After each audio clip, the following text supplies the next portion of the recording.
Je vais vous parler maintenant de la guerre de religion, des guerres de religion en France de la deuxième partie du XVIe siècle. C'est une période qui s'écoule de la fin du règne d'Henri II jusqu'à début, on pourrait dire, du règne de Henri IV, à partir du moment où il se convertit, se fait sacrer,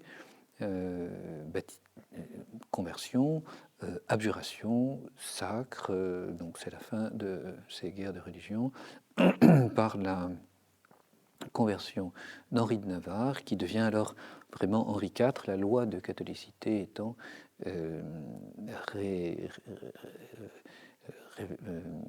accomplie, n'est-ce pas? Le véritable prétendant, par la loi salique, devient aussi le roi, les lois fondamentales étant toutes accomplies. Il n'y en a pas de plus importante que l'autre. Elles sont, on pourrait dire, toutes à égalité. Elles doivent toutes être accomplies pour faire le roi. Le problème étant la religion d'Henri de Navarre, passée de l'un à l'autre, catholicisme, protestantisme, une multitude de fois, environ 7-8 fois, jusqu'à cette conversion de 1593. Ces guerres de religion sont une catastrophe pour la France. Une catastrophe matérielle, économique, bien évidemment, une catastrophe religieuse, hein, parce qu'il y a quand même la focalisation d'une lutte. On ne va pas oublier les guerres de religion. Le protestantisme demeure une forte minorité. Elle est reconnue par l'édit de Nantes, un ensemble d'ordonnances qui prononcent une tolérance très acceptable et qui permet aux protestants de créer un État dans l'État. L'édit de Nantes, d'ailleurs, n'en est pas une nouveauté. Il y a eu de multiples édits de pacification pendant les guerres de religion qui ont mis fin aux guerres de religion, l'une ou l'autre. Hein. On a 8 guerres de religion, mais qui n'avaient jamais été appliquées, ou plus exactement, qui étaient remises en cause par la guerre suivante. Maintenant, c'est fini, on obtient une paix définitive, jusqu'à la reprise sous Louis XIII, à partir de 1620, des conflits religieux sur une dizaine d'années. L'État royal étant devenu suffisamment fort, impose au protestantisme de renoncer aux clauses militaires favorables pour n'être plus, non pas un État militaire, politique, administratif, mais simplement une religion tolérée, en attendant d'être petit à petit grignoté jusqu'à la disparition de son statut légal, politique, sociale, dans la France de Louis XIV en 1685. Révocation de l'édit de Nantes par l'édit de Saint-Germain. Voyons donc comment on est arrivé à ces guerres terribles religieuses en France. On verra les causes, ensuite on verra les guerres, puis nous verrons l'épisode particulier de la Saint-Barthélemy, et enfin la constitution de la Ligue catholique qui contribue, il faut le reconnaître, au règlement du conflit.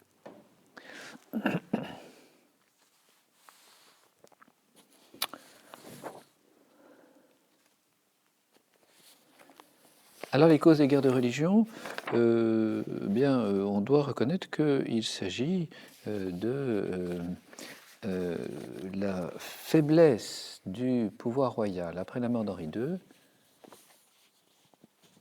à régler, à imposer un statut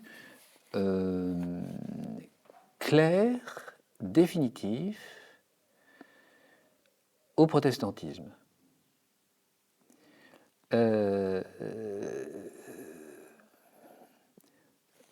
Il y a là une période de flottement entre 1559 et 1562 qui permet tous les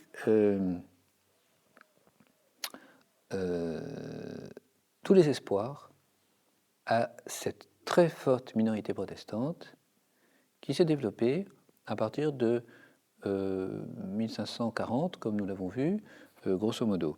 Donc, je vous rappelle que ces dates essentielles.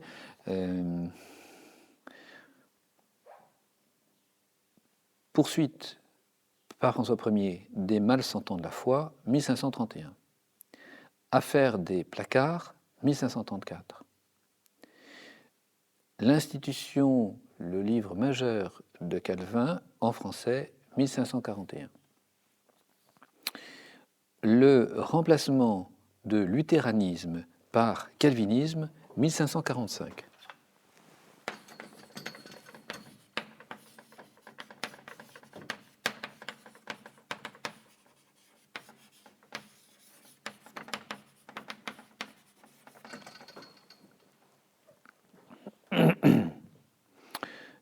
Le protestantisme est alors, connaît alors un triple aspect qui est tout d'abord la diffusion de la doctrine par donc, l'institution de Calvin, des livres nombreux, édités à Genève ou clandestinement en France et diffusés. La constitution de communautés, de fidèles, avec des rites nouveaux, une pratique nouvelle, et donc la désaffection des paroisses. Ce sont les églises plantées, les églises dressées. Et puis, une incontestable fièvre iconoclaste qui va s'aggravant. Sacrilège, dès 1528, je vous rappelle la statue de Notre-Dame brisée le 31 mai 1728 avec réparation universelle, le roi en tête, mais on pourrait peut-être aller plus loin encore. Il y a en 1517, par exemple, à Bon-Encontre, juste à côté d'Agen, la découverte d'une statue miraculeuse, et puis là aussi un sacrilège, en tout cas des insultes qui sont proférées par quelques chartier local, n'est-ce pas?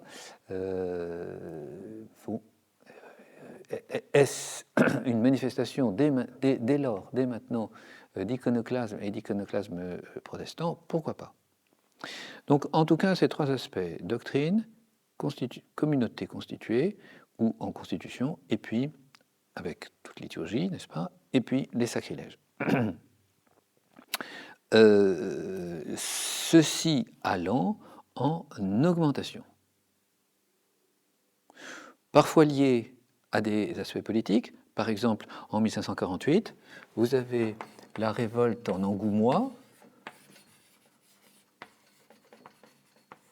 contre la Gabelle et en Guyenne. Donc c'est une question à la fois économique, fiscale, la Gabelle, l'impôt sur le sel, mais c'est aussi à relent religieux.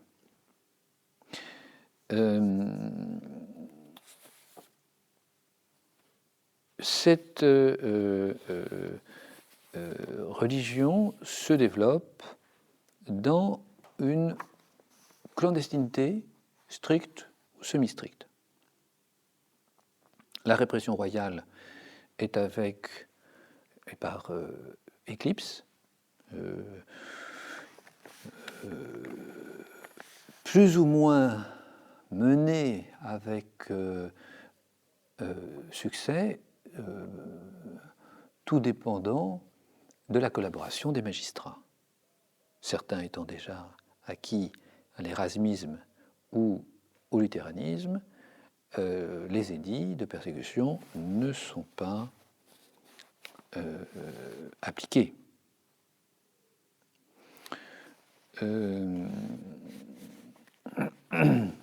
Il semble que, sous François Ier, la persécution religieuse se soit développée à la fin de son règne.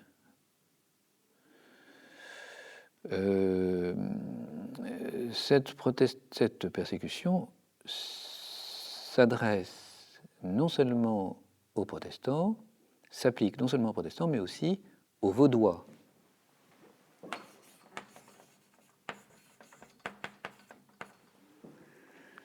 Les Vaudois, vieille hérésie médiévale, qui demeure encore dans le nord de l'Italie, dans le sud de la France. Vous avez, dans des terres italiennes qui sont encore sous domination française, c'est les guerres d'Italie, je vous rappelle, un édit royal, par exemple du 1er juin 1540, pour le Piémont.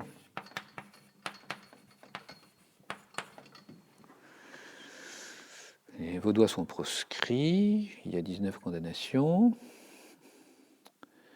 L'arrêt royal d'exécution est prononcé encore 5 ans plus tard. 1545.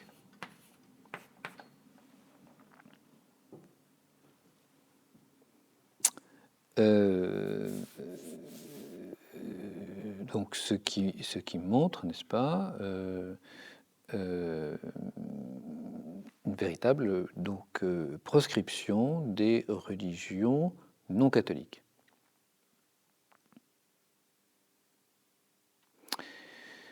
L'institution chrétienne en France est condamnée en juillet 1543. Il y a 2 ordonnances, une lettre de commission se rajoute en août 1543 pour s'enquérir des prédicateurs de la nouvelle foi. L'édit de Saint-Ménéhoul,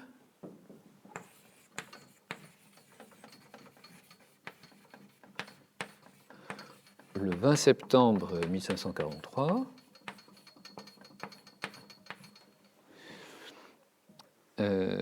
est prononcé contre les opposants aux articles proclamés par la faculté de théologie de Paris. Luthériens, séditieux et perturbateurs du repos public, conspirateurs occultes, avec injonction aux inquisiteurs de procéder contre eux.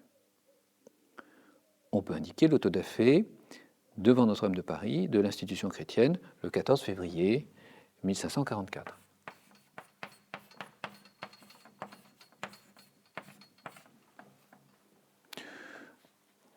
À la vérité, à l'institution chrétienne, on a rajouté des livres d'Érasme, de Dolay, de Lefebvre d'Étaples. La persécution est renouvelée sous Henri II.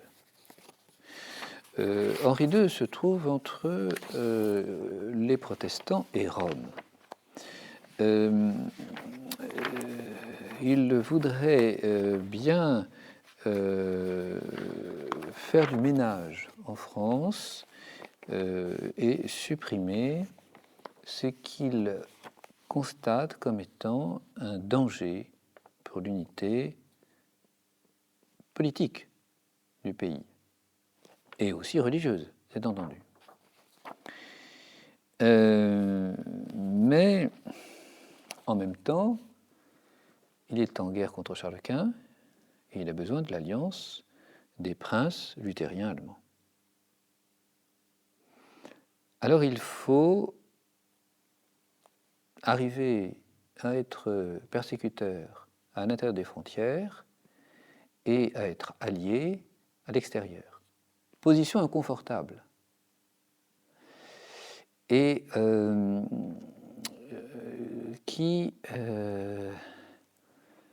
révèle bien l'état d'esprit dans lequel se trouvent ces princes modernes.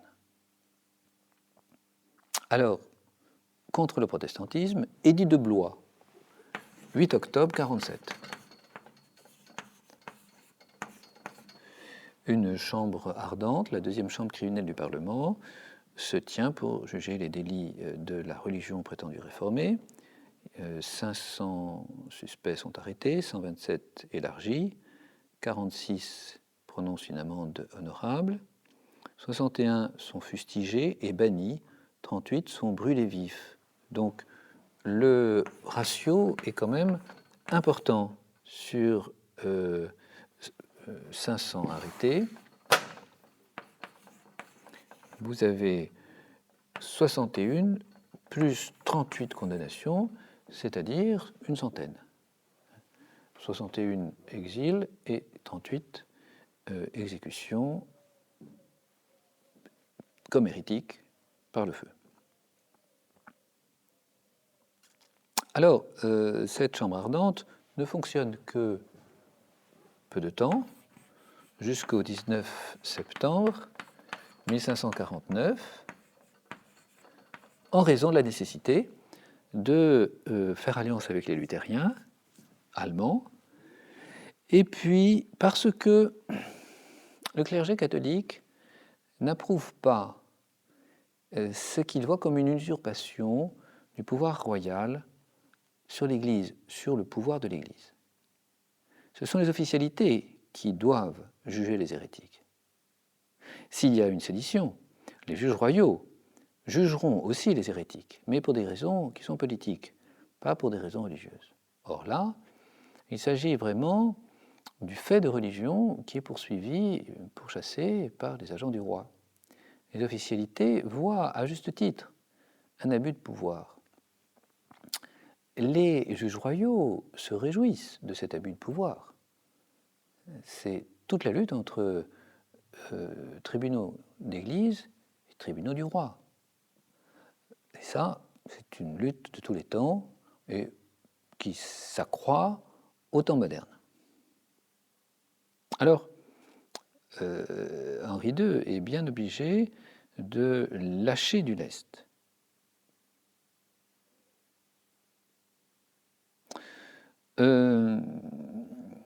Ce qui favorise, bien sûr, l'expansion et même l'agitation religieuse.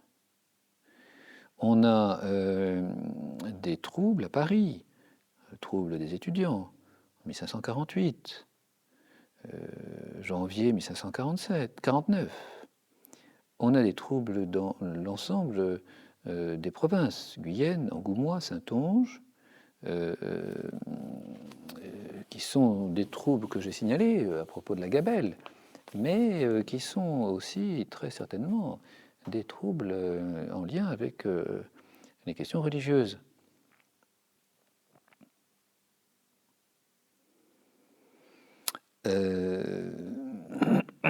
L'édit de Chateaubriand, en 1551,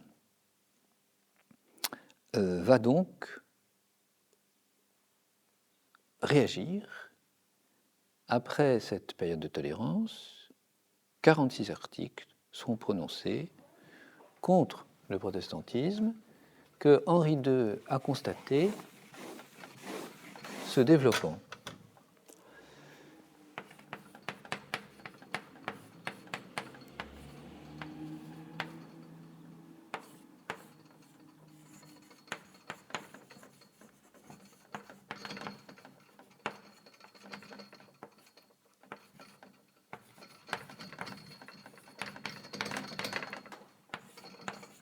Dit Chateaubriand.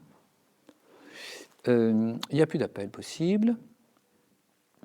La censure des livres est renforcée, articles 6 et 7. Un catalogue, d'ailleurs, un index est dressé. Les livres étrangers sont interdits. Donc reprise de la persécution.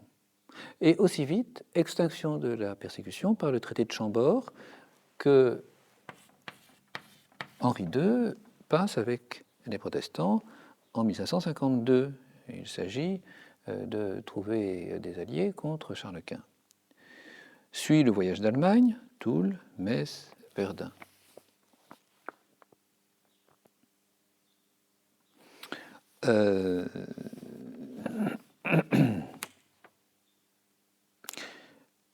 Puis, nouvelle prise de position d'Henri II qui va se retrouver allié à Paul IV en 1554 contre l'Espagne. Et donc là, nouvelle période de persécution, et en particulier établissement de l'Inquisition en France, avec 3 cardinaux inquisiteurs, en février 1557. Suit le désastre de Saint-Quentin. Henri II, apprenant la nouvelle, Saint-Quentin, donc c'est la victoire des armées de Philippe II d'Espagne le 11 juillet pour la Saint-Laurent, le 11 août, pardon, 1557, enfin le 10 août 1557, Henri II recourt immédiatement à Dieu, à la nouvelle connue. Cela va le conforter dans la persécution contre les protestants. Il y a là un côté de conclusion peut-être hâtive.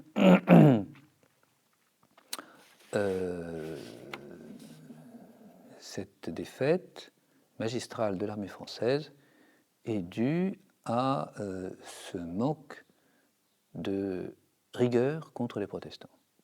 Alors, Henri II passe à une application violente. 128 protestants sont arrêtés le mois suivant, 4 septembre, rue Saint-Jacques. Il y a même 35 femmes, il y a des nobles. 7 personnes sont brûlées, place Maubert. À ce moment-là, on peut dire que les partis se sont comme fossilisés. Huguenots d'un côté, papistes de l'autre. Le terme de papisme apparaît à cette époque, 1553.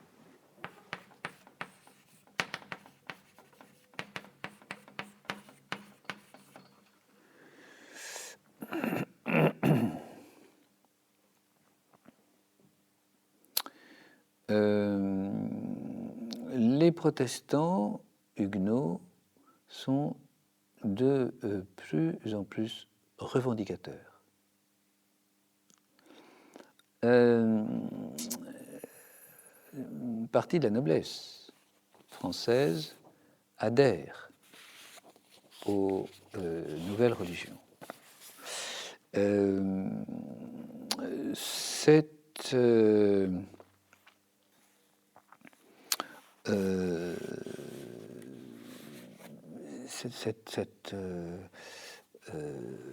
ce développement, n'est-ce pas, est soutenu par une partie de la noblesse française. On pense aux Coligny. Les catholiques ayant de leur côté, pour soutien ardent, les Guises, qui, vainqueurs à Calais, ont une très grande popularité à partir de janvier 1558.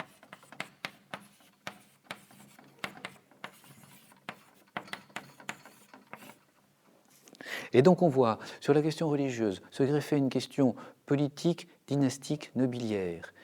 Protestants contre les catholiques, Guise contre les Coligny. Et au milieu, le roi. Le roi arbitre, mais arbitre un arbitrage dont il sent la faiblesse. Les provocations des protestants se multiplient. Dans le sud de la France, on se convertit. Les prédicateurs entraînent les paysans dans leur sillage, les prédicateurs ambulants.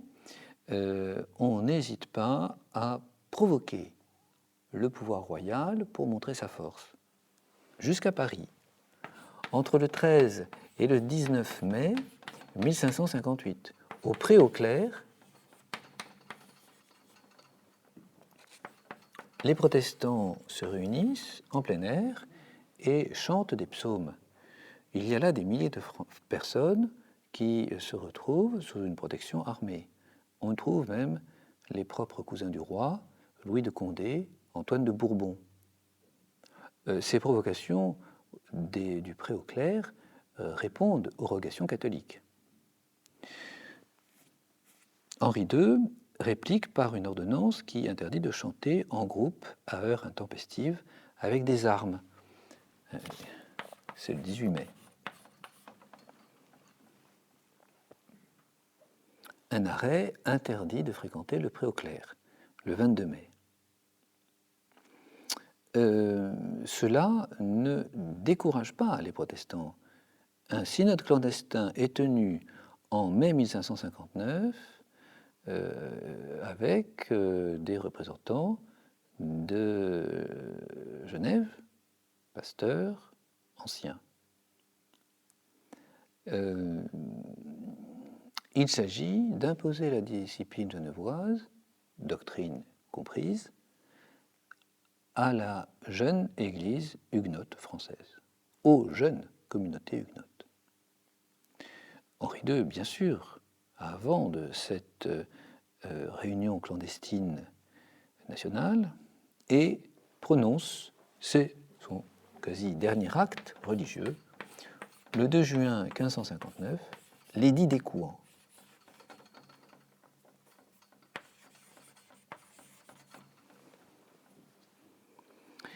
Édit pour extirper l'hérésie, l'expulsion, punition et correction des dits hérétiques. Les conseillers au Parlement opposés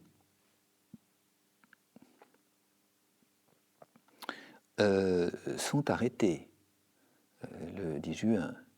Vous avez parmi ceux-ci Antoine Dubourg. Antoine Dubourg demande la réunion d'un concile bon, saint et libre, concile général. C'est, alors que le concile de Trente n'est pas terminé, une revendication protestante dont on voit tout le sens conciliariste.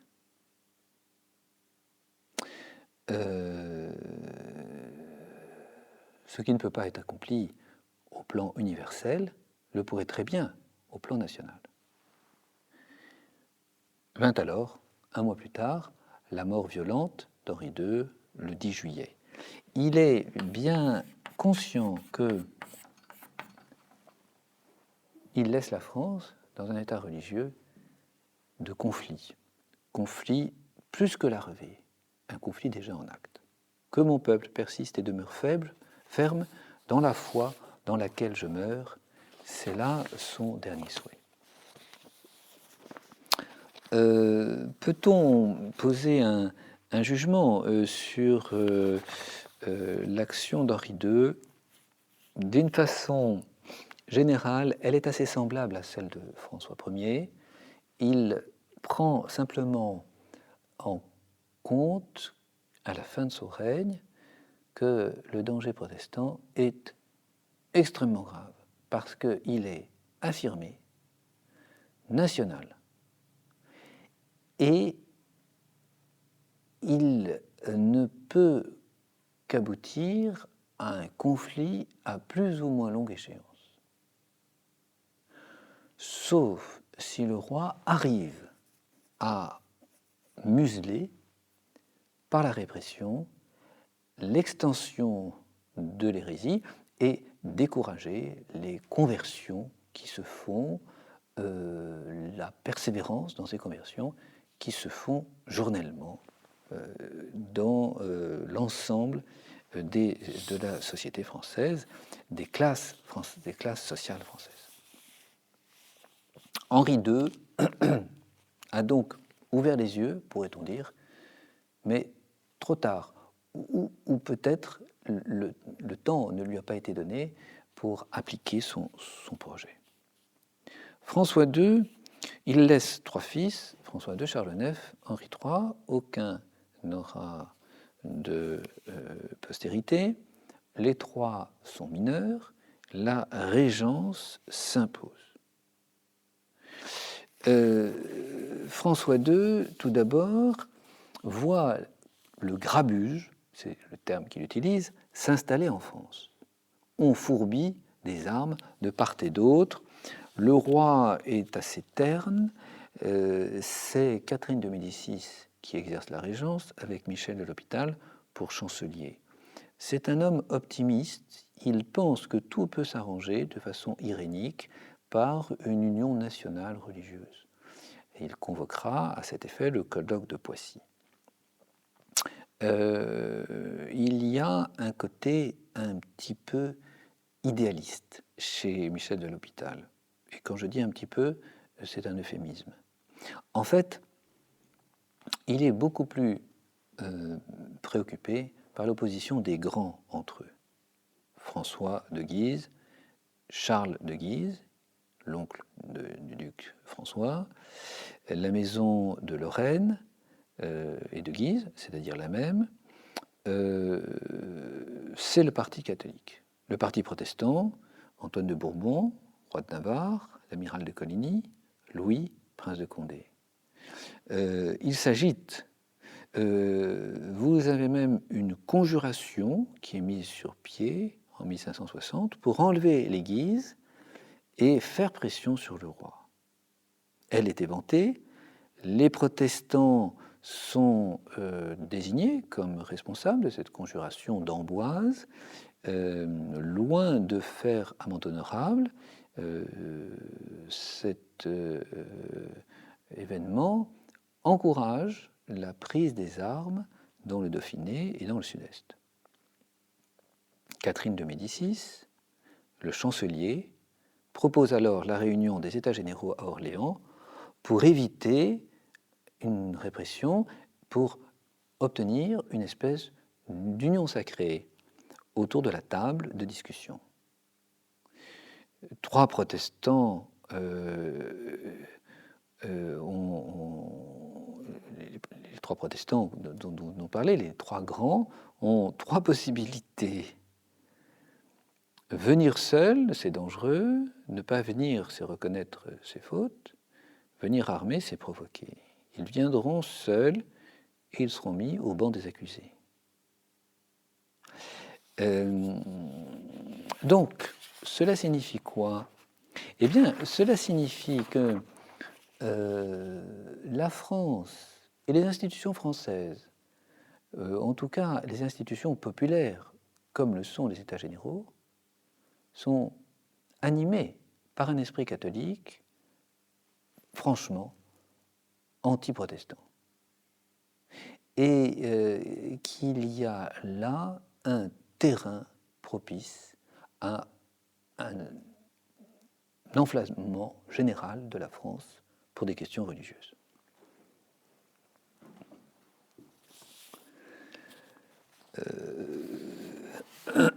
François II a tenté de montrer une certaine fermeté catholique selon cette pensée de la population française majoritairement catholique. Par l'édit de Villers-Cotterêts, le 4 septembre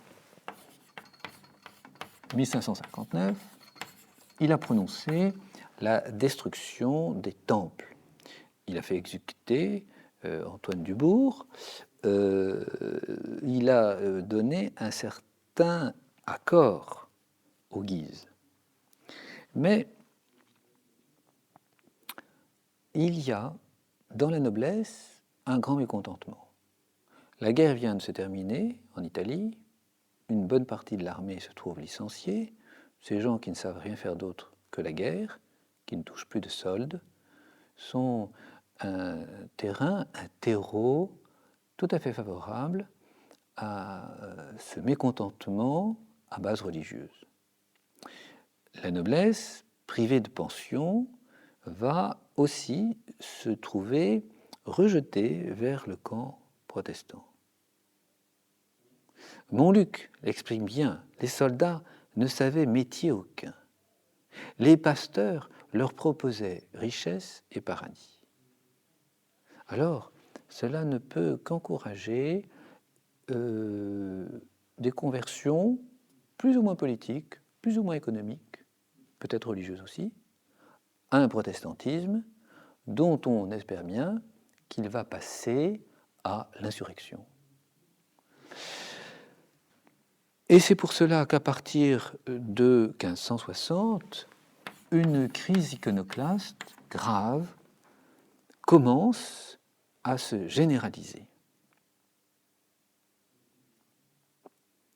L'ordre public est troublé, des assemblées religieuses illicites se multiplient, le protestantisme est toujours interdit en groupe public ou privé, mais Michel de l'Hôpital, de fait, gouverne dans un sens irénique érasmien. Et ce jeu d'un gouvernement qui, d'un côté, a édicté des lois et de l'autre côté ne les applique pas vraiment, ne fait que exaspérer la population catholique.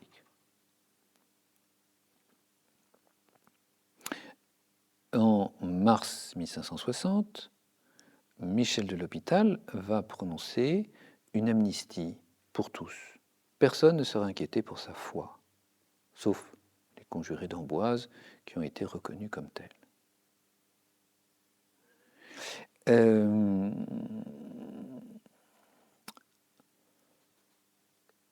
C'est une situation extrêmement dangereuse que joue là le gouvernement royal et qu'il va jouer encore pendant une douzaine d'années, au moins. Quand je dis une douzaine d'années, c'est jusqu'à Henri III, finalement. Michel de l'Hôpital annonce un concile national le 21 mars qui serait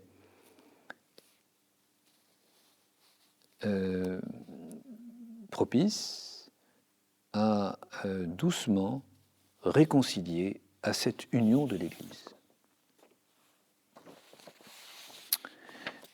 Sur ce, François II décède le 13 août 1559.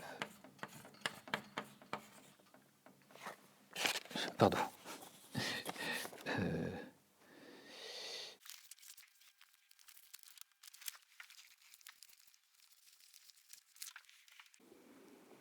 « 5 décembre 1560.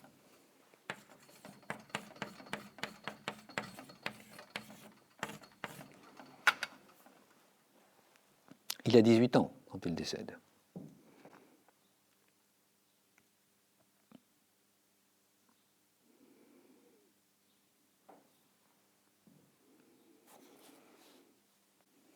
On pourrait presque dire, par esprit de contradiction, Jeanne d'Albret, reine de Navarre, fait alors profession publique de la religion réformée le 25 décembre, jour de Noël.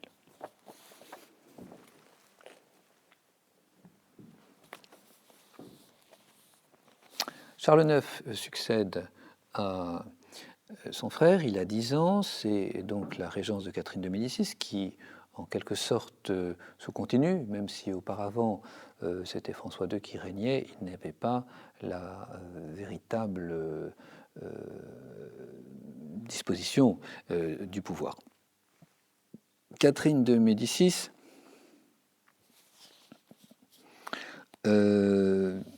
que l'on appelle la marchande florentine, consciente de ses droits, autoritaire, adepte des intrigues, au sens politique certain. Elle hésite entre catholiques et protestants. Elle hésitera toujours. En fait, on ne voit pas comment résoudre la situation de cette si grosse, forte minorité protestante, de l'impossibilité à l'Église de donner un visage séduisant qui renverse le mouvement de conversion vers le protestantisme. La réforme tridentine n'a pas encore commencé en France. Et donc, la situation est extrêmement bloquée, pourrait-on dire, extrêmement complexe. Alors, il n'y a pas de règle pour la régence. Elle va poser des choix politiques. Antoine de Bourbon est son principal collaborateur. C'est un protestant d'ailleurs pas violent. Il reviendra au catholicisme, il repartira au protestantisme. Donc c'est le mari de Jeanne d'Albret. Il est faible. De l'autre côté, vous avez les Guises qui s'agitent beaucoup. Elle n'a pas d'opinion personnelle sur la religion. Elle est chrétienne, avec une forte dose d'ignorance. Il n'y a pas de véritable idée religieuse. Michel de l'Hôpital, comme on l'a dit, va tenter une deuxième manœuvre pour réunir l'ensemble des Français derrière le roi dans une église nationale. Après donc les États généraux, c'est le colloque de Poissy décidé en 1561. Rassembler des représentants du catholicisme et du protestantisme pour trouver un point d'union qui permette une religion nationale. C'est donner au protestantisme une véritable tribune officielle. C'est quasiment une reconnaissance de fait, voire de droit. Il est impossible d'aboutir à un consensus entre catholiques et protestants, d'autant plus que le Concile de Trente va bientôt repartir et très certainement se conclure dans un sens tout à fait catholique, on pourrait dire traditionnel. Alors, cette situation ne peut qu'aboutir à finalement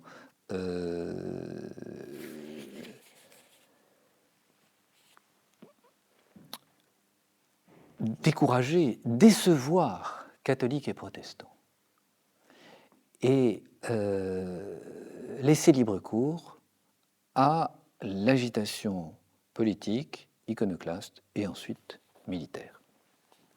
C'est effectivement ce qui va se passer.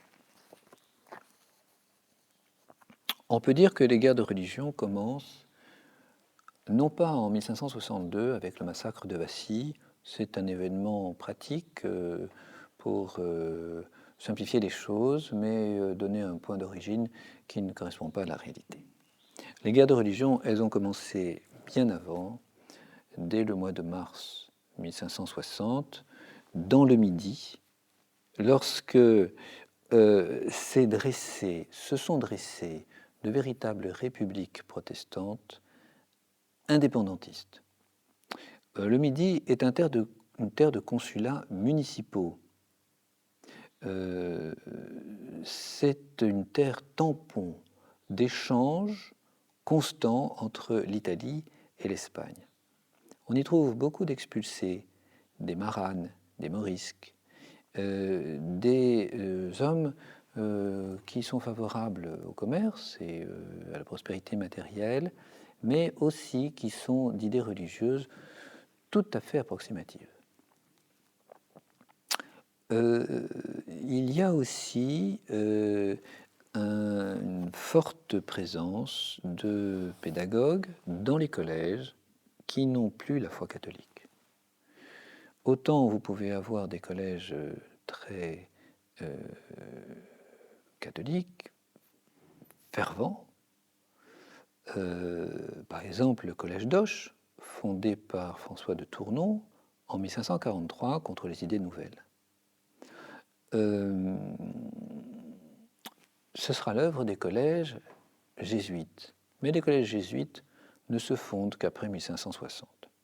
Toulouse, Rodez, Mauriac, Bordeaux.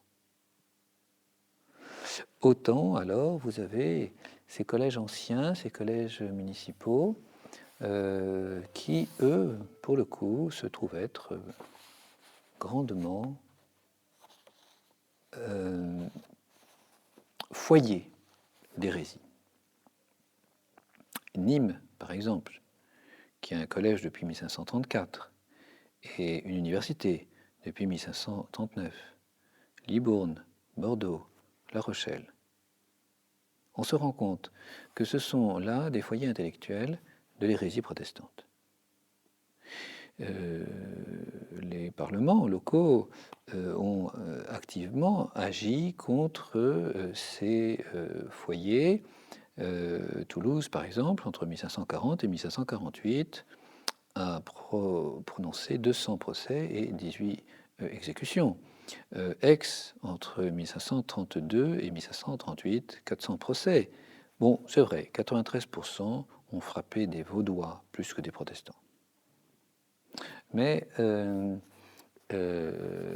très certainement, il y a une agitation religieuse favorisée par ces consulats indépendants, c'est-à-dire ces mairies, si vous préférez, qui rémunèrent les prédicateurs, les pédagogues de leur collège.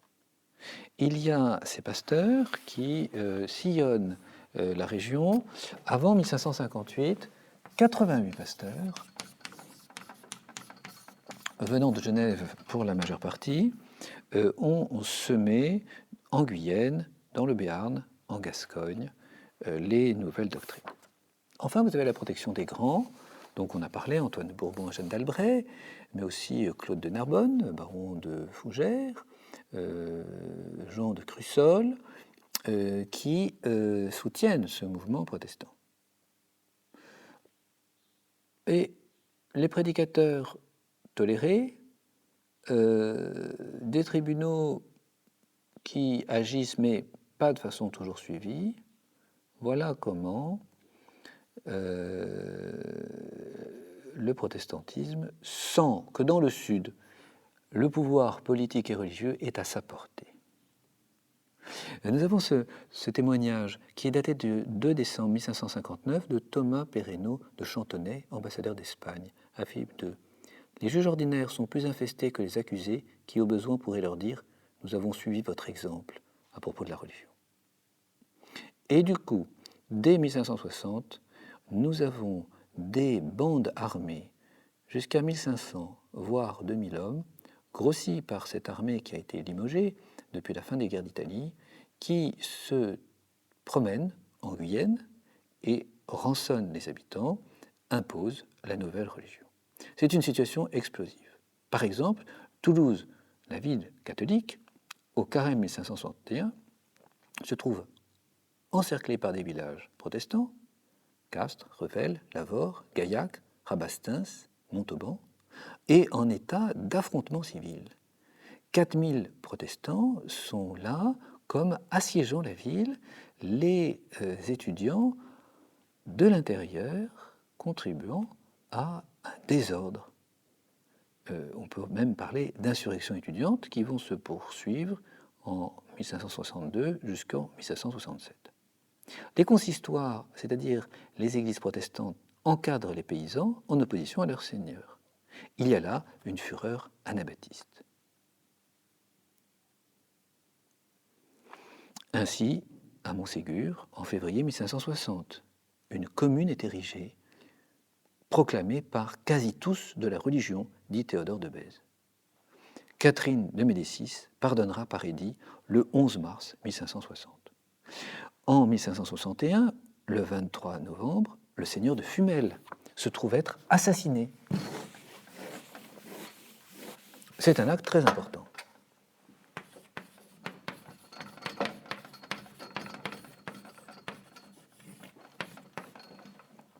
Donc, après la commune de Montségur, en 1560,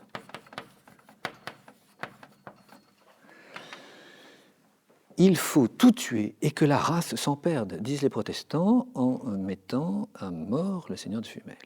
Les seigneurs sont attaqués à Blancastel, à Lévignac, à Lagnac, à Montluc, à l'Estel, à Thouars, à Cordeloup, à Cuc, à Montjoie, à Rouillac, entre mai 1560 et mai 1561.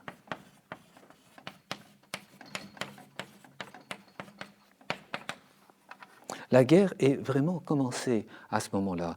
Des ligues seigneuriales s'organisent pour répliquer à cette agitation protestante, à cette insurrection protestante en mars 1560.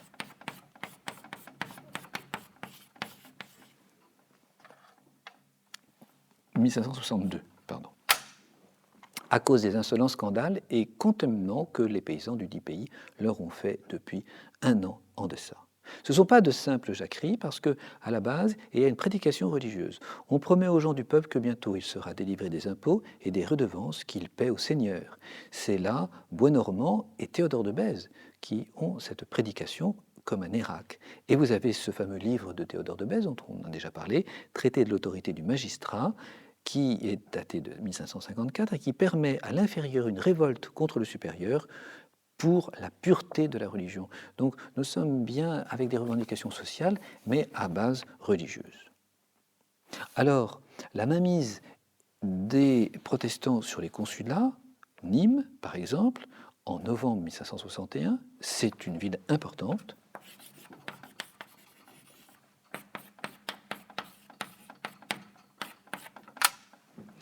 mais aussi tout le Dauphiné, depuis mars 1560, sauf Embrun, qui se trouve sous l'influence de Farel, et puis Ganges, Pézenas, Millau, Uzès, Marcillac, tout le Vivarais. Avec la crise iconoclaste qui s'ensuit dans le Languedoc et en Provence à partir de automne 1561.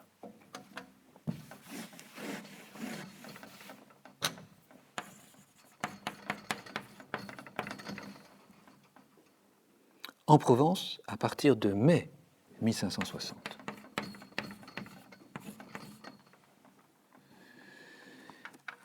Les rapports avec les conjurés d'Amboise sont évidents, ces conjurés étant d'ailleurs tous des Gascons. Alors, on aura même une tentative de coup de main sur Lyon en août-septembre 1560 par Montbrun et Mouvant.